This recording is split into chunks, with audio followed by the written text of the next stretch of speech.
This step of the process is going to be the initial cleaning of the brass after it's machined. I will do this step in the RCBS tumbler again because I just want to get off all of the lubricant and residue that came out through the resizing and trimming processes. So just put the brass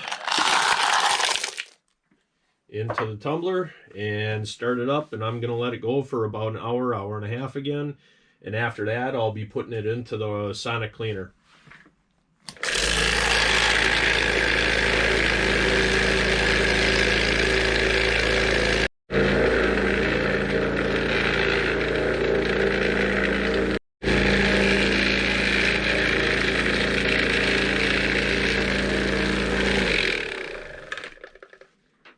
Well, it went a little longer than I had planned on. No big deal. We'll get it out of the tumbler and put it into the separator, get all the media off of it. Then it will go into the sonic cleaner for its final stage of cleaning.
I have here the Hornady Lock and Load Sonic Cleaner.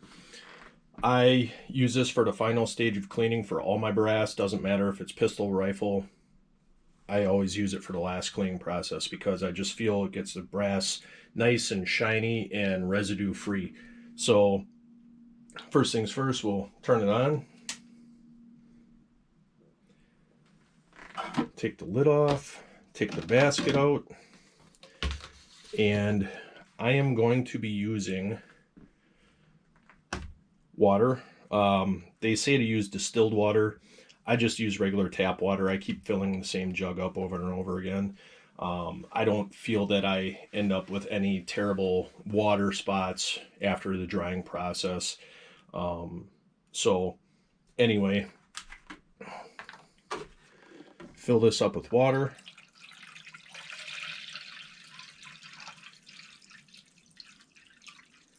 And I like to leave it about an inch below the top, which is still underneath the maximum fill line. I will then add some of the Hornady one-shot cartridge case solution.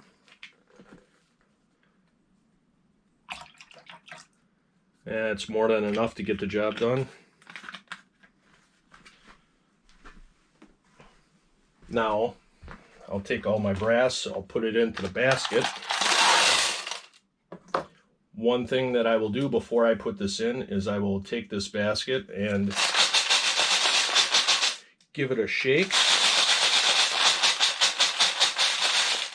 The reason being is if there is any corncob media left on the brass anywhere, hopefully that'll get rid of the majority of it. And once I do that, put the basket in to the water in solution, turn the handle tabs down, and then I like to make sure that the water level is high enough where all the brass is completely submerged. I don't see any sticking out of the surface of the water. So I will turn on the heat, and I'm going to turn this up to 30 minutes. For function here, I will put it at the degas setting, and what that does is it'll actually pulsate the sonic vibratory part of it, and it will get rid of all the gas bubbles that are trapped inside of the brass. And then after about a minute and a half of doing that, it'll just be on a steady sonic vibratory setting on its own. So we'll put the lid on and hit on.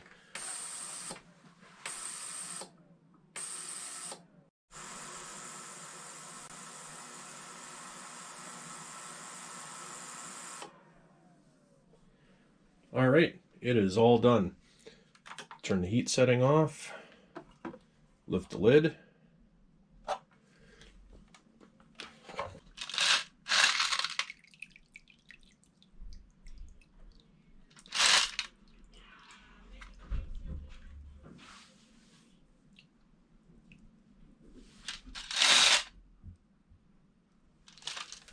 and put it on the towel to keep the mess to a minimum.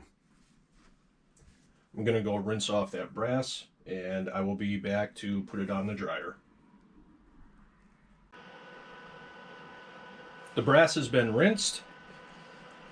Now I just take it, put it on this towel, and just kind of pat dry it as good as I can to get the majority of the water off of the brass. I feel by doing that, it greatly reduces any type of water spots that are created in the drying process. The drier the brass is before it goes on the dryer, I know it sounds dumb, but it works.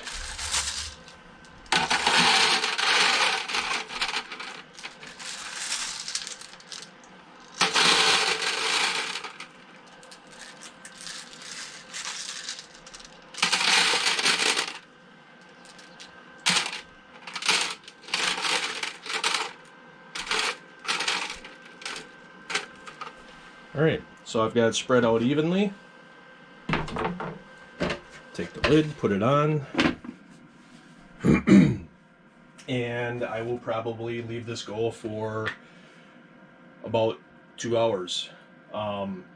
It is no special brass dryer. It's just a food dehydrator, and to me it does exactly the same thing. So I don't see the point in spending over $100 on a quote-unquote brass dryer. So see you in 2 hours.